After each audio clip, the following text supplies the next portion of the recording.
Government dismisses rumors that the president removed all powers from the vice president. Investigation into the stolen money from the president's office begins as committee members sworn in today. And finally, the economic clusters calls for improved conditions in the prison nationwide. Good evening, welcome to SSTV News. I'm Kiran with the news in detail. But first, presidential decrees, and just to reassure people from yesterday's decrees. The Republic of South Sudan, Republican number 02/2013 for the inclusion of 2 retired police officers to the non-effective listing, the enactment of the Police Pension Fund Act 2013 AD. Title and commencement. This order shall be cited as the Republican Order number 02/2013 for the inclusion of 2 retired police officers to the non-effective list pending the enactment of the Police Pension Fund Act 2013 AD, and shall come into force on the date of its signature by the President of the Republic. The order, in exercise of powers conferred upon me under Article 97(3) of the Transitional Constitution of the Republic of South Sudan 2011 AD, read together with Section 21(1) of the Police Service Act 2009, I, General Salva Mayardit, President of the Republic of South Sudan, do hereby issue this Republican order for the inclusion of the 2 retired police officers to the non-effective list pending the enactment of the Police Pension Fund Act as hereunder. Full name: Retired Police General Mabil Awor Yot, Retired Police Major General Ajang Rich Gag. Issued under my hand and seal of the Republic of South Sudan in Juba this 15th day of the month of April in the year 2013 AD, General Salva Mayardit, President of the Republic of South Sudan. Republican Order number 03/2013 for the withdrawal of all duly delegated powers assigned to the Vice President of the Republic by the President of the Republic 2013 AD. Title and commencement. This order shall be cited as the Republican Order number 03/2013 for the withdrawal of all the duly delegated powers assigned to the Vice President of the Republic by the President of the Republic 2013 AD, and shall come into force on the date of its signature by the President of the Republic, in exercise of powers conferred upon me under Article 105D of the Transitional Constitution of the Republic of South Sudan 2011 AD. I, General Salva Mayardit, President of the Republic of South Sudan, do hereby issue this Republican Order as hereunder. A. Withdrawal of all duly delegated powers assigned to the Vice President of the Republic by the President of the Republic. B. The Vice President of the Republic shall be restricted to exercise and discharge only his powers as stipulated in accordance with the provisions of Article 105A, B, and C of the Transitional Constitution of the Republic of South Sudan 2011 AD, issued under my hand and seal of the Republic of South Sudan in Juba this 15th day of the month of April in the year 2013 AD. General Salva Mayardit, President of the Republic of South Sudan. Republican Order number 4/2013 for the suspension of the holding of the National Reconciliation Conference 2013 AD.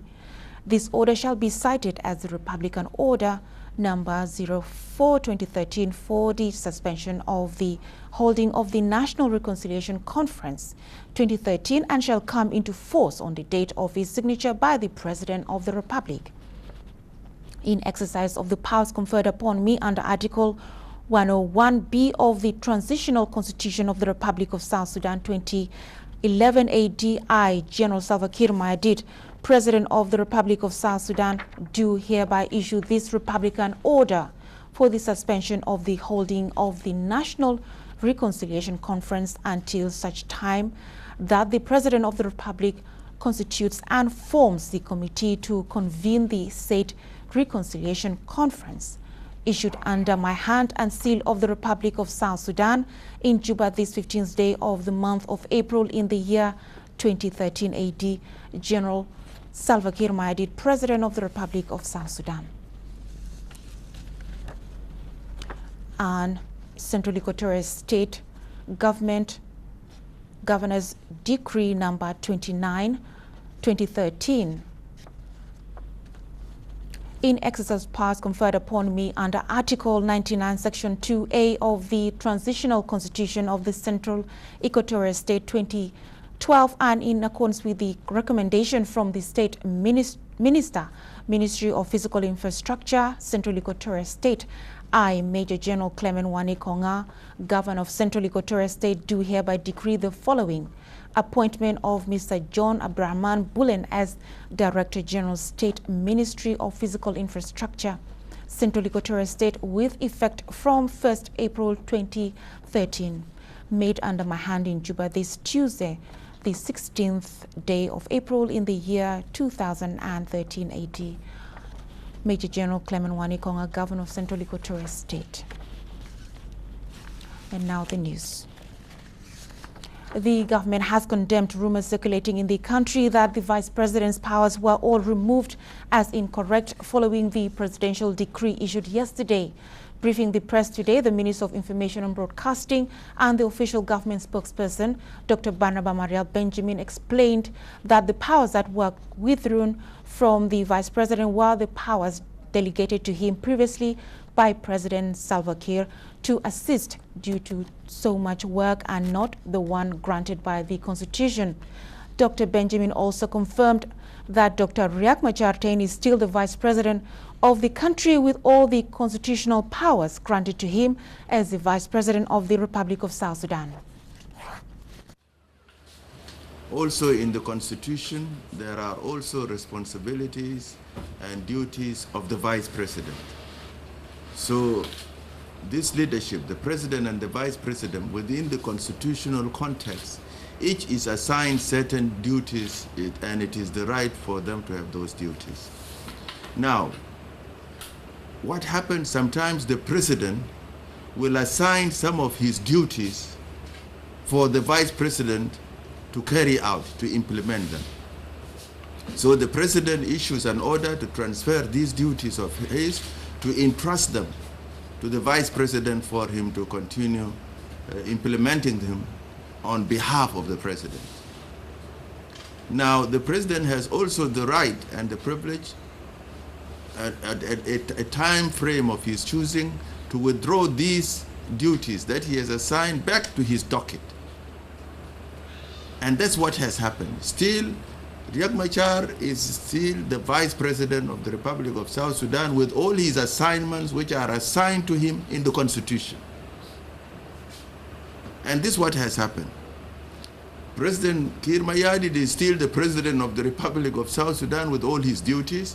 Riek Machar is the Vice President of the Republic of South Sudan with all his duties. What has happened were the duties of the President, which the President had given to Vice President, he has now recalled back these duties of his to his docket.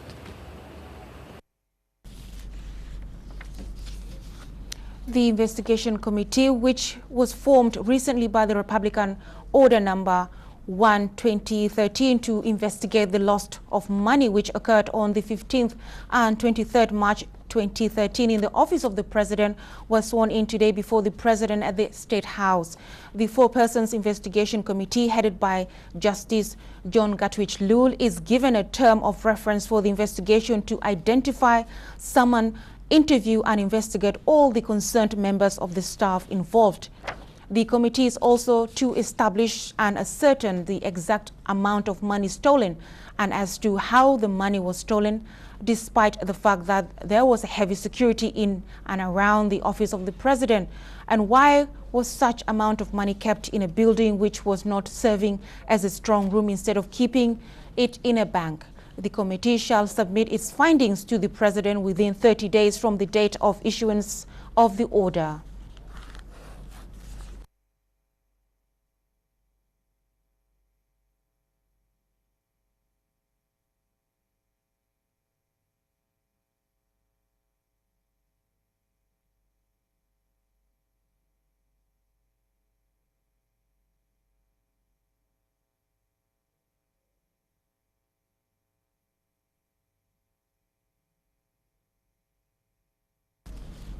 President Kiir was briefed today in a meeting with the governor of Upper Nile State, Simon Konpuch, on the security situation and agriculture activities in Upper Nile State. Governor Puch said in a press statement after the meeting that his state is engaged in putting the security arrangements in place along the border after the withdrawal of the SPLA from the demilitarized border zone, and added that the security in the state is calm and no any arising issues. The people were getting ready and preparing for the cultivation. And our forces had already withdrawn from the buffer zone, and how we are establishing security along the border. We came and briefed him about those issues that are happening there, and how we are containing, the rebels, the militia that are moving around, in our border. So I briefed him on those issues, and also I briefed him also on how, state is peaceful, and know any issues that are arising, in terms of security inside. The state is very secure. I also believe him also on the issue of our this year agricultural cultivation that we have to start earlier this year, around late this month, maybe on the 30th, we will have to start our cultivation in certain eastern part and the central part of our states. So we talked of in so many areas, of how we can actually provide food security for our people, and this is what I told him, that we are now preparing ground for agriculture in the area.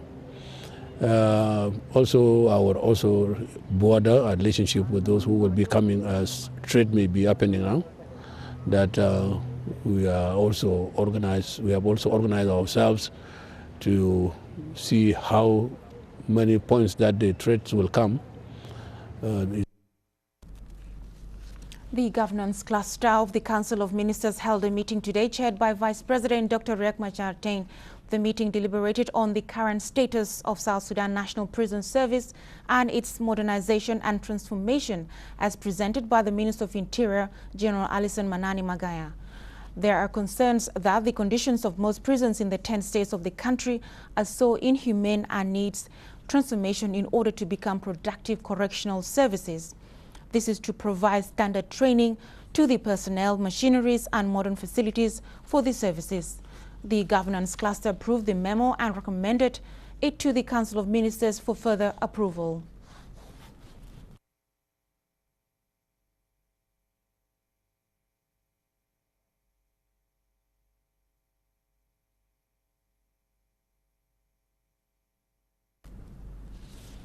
Vice President Dr. Riek Machar today in his office met with the visiting Assistant Secretary General of the United Nations for Peacekeeping Operations, Dmitry Titov. The meeting discussed a wide range of issues, including security, relations between South Sudan and Sudan, fate of Abiy, as well as the role the United Nations peacekeeping forces should continue to play in South Sudan.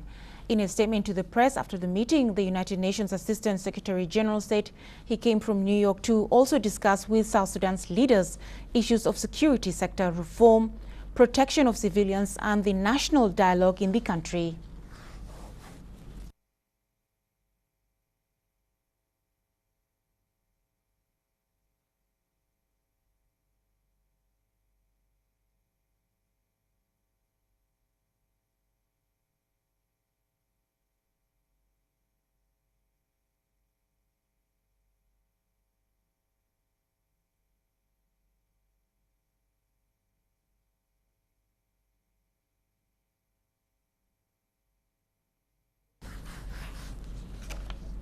The Maruko Communities in Mayardit and Mundri counties of Western Equatorial State have appealed to the national government to initiate service delivery and development projects in their areas.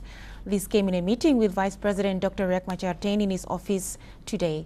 The community also presented a petition to the leaders complaining of underrepresentation in the national government.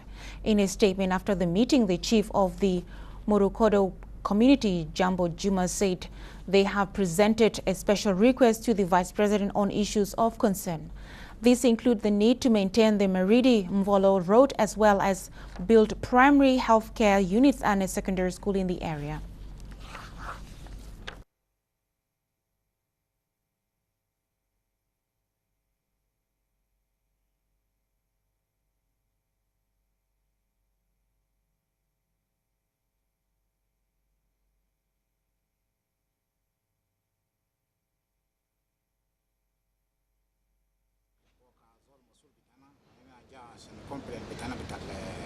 الظروف بتاعنا تمرق لهم طبعا جانا دارين عبين الكنيسة بتاعنا فأنا جا كوري ظروف بتاعنا لو عشان دارين مساعدة كجات زي بسمارة وسميندا زنكي دارين عشان لو ساعدنا دارين قدم الشقوة بتاعنا كمان شوية عن مدرسة طبعا هنا مرقو ده في معال في between Mvolo and Meridi and Rumbek فأنا في النص ده يعني ما في مركز في معال ما في سكن ده أنا جا قدم الشقوة بتاعنا له والشقوة ده طول عمر السنة كامل كان جا قبله بدل لكن طول عمر السنة كامل لحد up to now.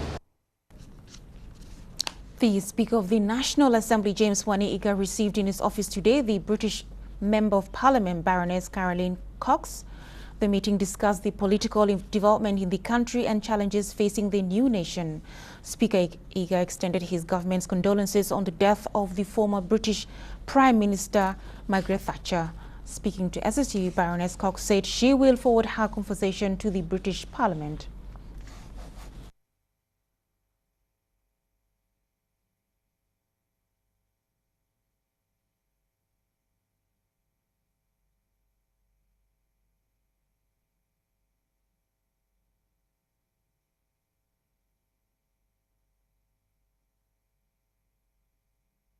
Challenges now with a nation with a devastated infrastructure, with devastated essential services for so much of your land, but your parliament has been making very good progress, and in some of the key areas, for example, areas to encourage foreign investment, to protect the rights and the legal responsibilities and protection for people who wish to invest in South Sudan, which is so important because you have such potential to exploit, or a land of such rich resources. It's so important you do attract and encourage honourable investors who are going to help your people with the development of your potential enormous economic resources. So very important legislation that's been passed by your parliament, thinking in other areas like elections, the arrangements that will be made or are being made to make sure everything is free and fair and will meet international standards. The Minister of National Security, General Oyadenga Jack, held a meeting today in his office with the United Nations Assistant Secretary General for Peacekeeping Operations, Mr. Dmitry Titov. The meeting discussed the recent visit of President of Sudan, Omar al-Bashir, to Juba and improvement of the relationship between Juba and Khartoum.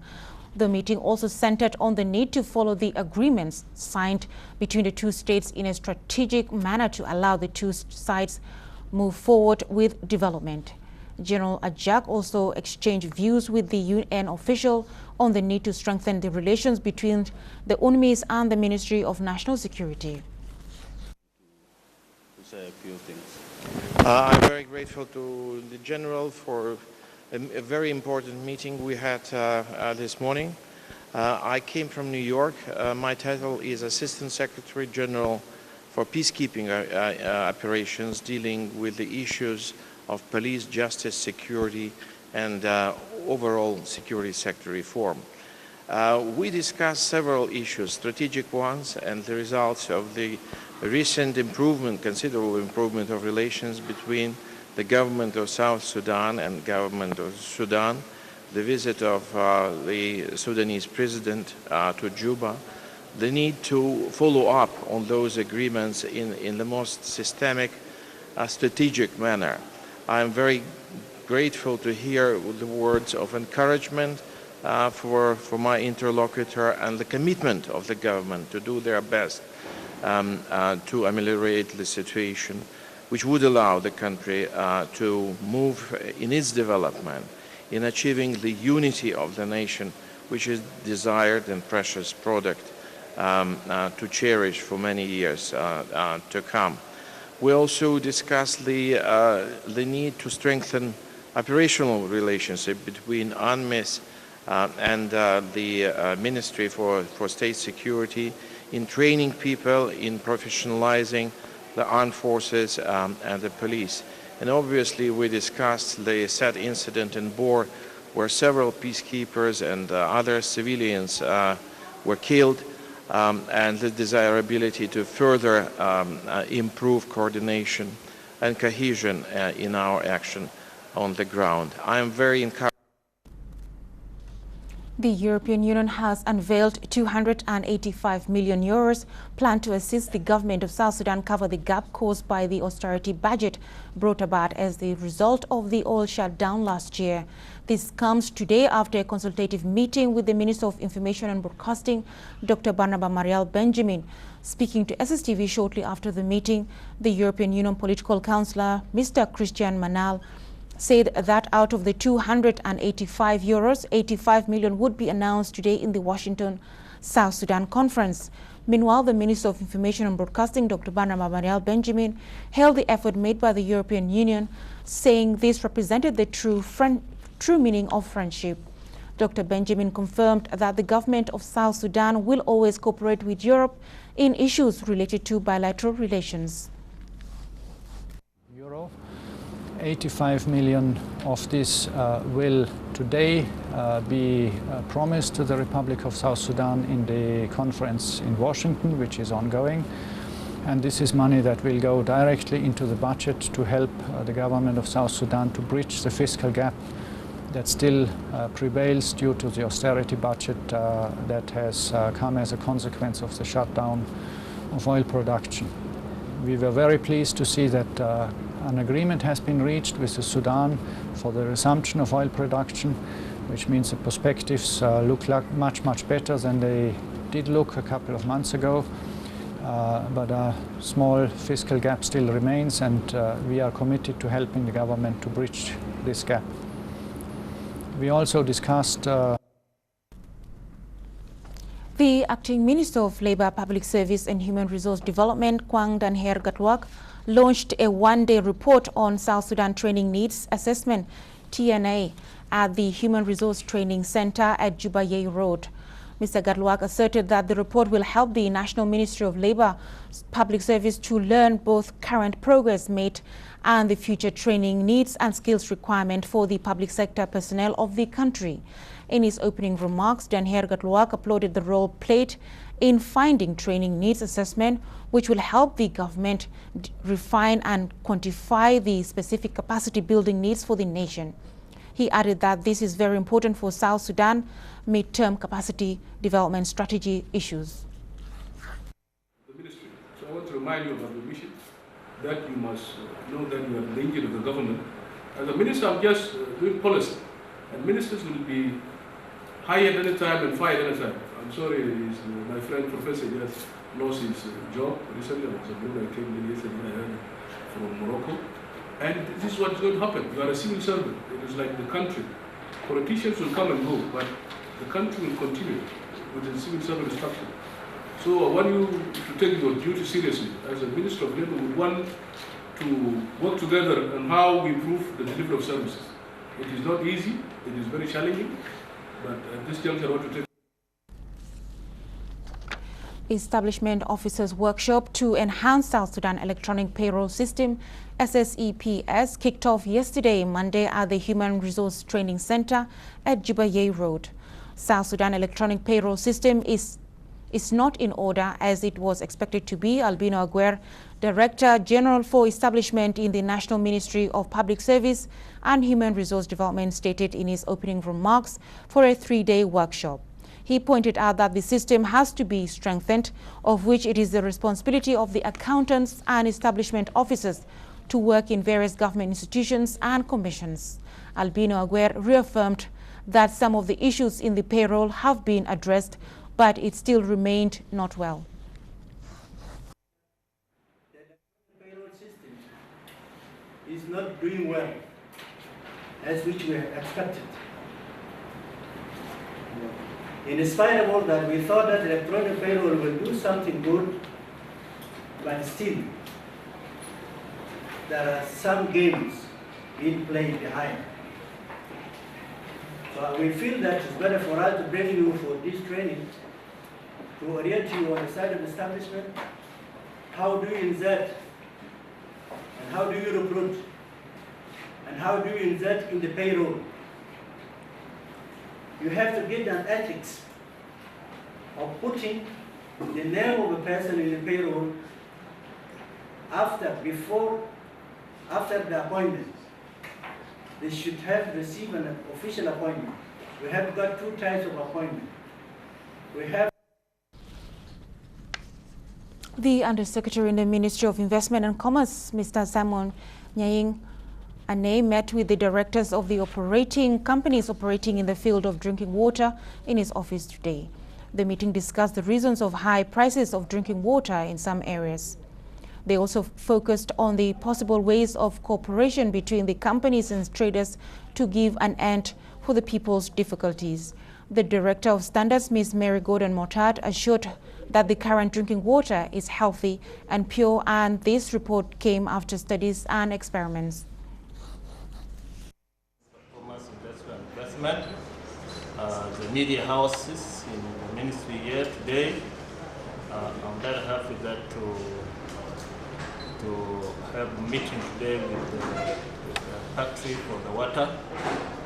The one is we want the price to come down because there is no need. The bottle, one bottle is 3 pounds, the big one which is 1.5, and also 600 is 2 pounds. So we need to return to the normal situation that the big one is 2 pounds and the small is 1 pound. And also we need from them to open the factories in the states, 10 states of the Republic of South Sudan. Now we have only for 4 states, like Bantit, like Jonglei, which is born, and also we need it, and also from Western Barkazal, which is Wow, and we have it also in Central Equatoria. Here, even the Ye, we have it, the factories, and also in Rumbek, which is Lake State. So we need also to encourage them to increase the production that we can able to manage to export some water to the Republic of Sudan. So to know that the Republic of South Sudan is new, but it's growing, it's doing something, the clean water. Because the Nile is ours, and we have to benefit from that. The governor of Jonglei State, Kwalma Nyangjuk, urged his state counties commissioners to keep security and maintain peace in all counties of the state. He made this remark when he was addressing the commissioners in a workshop assuring the necessity of peace and security for development. He added that the upcoming stage needs a lot of efforts to be exerted for the 10 states' development. For independence was to deliver the essential services to our people. We promote the living standard of our people. Most of you, or some of you who are here, you are senior government officials. But you decided to leave that work and join the struggle. It was for you to bring about the change in the interest of our people. Some of us died during the course of the struggle.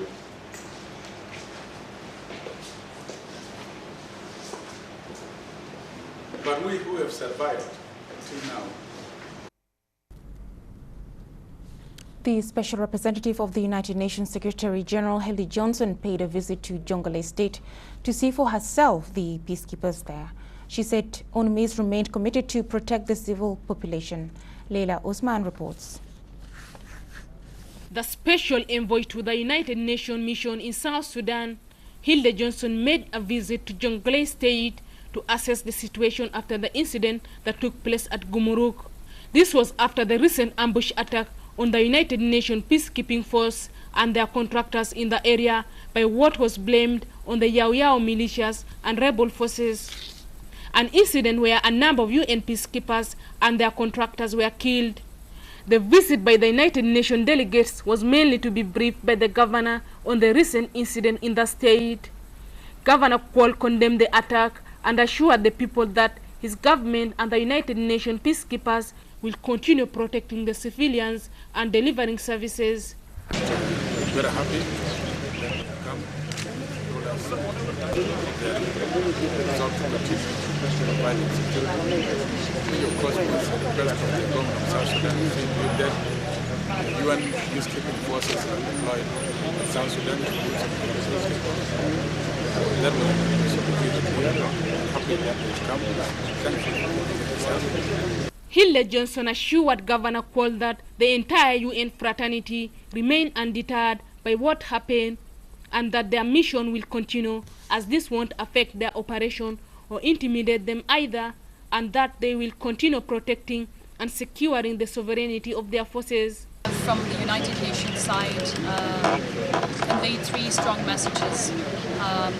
One, as head of mission, I have condemned the attack in the strongest possible terms and the need for a thorough investigation to find out what happened and hold perpetrators to account. Secondly, we have conveyed to the governor, to colleagues here in Bo and in Jonglei state, a reassurance that we remain undeterred by what has happened. Our mission continues.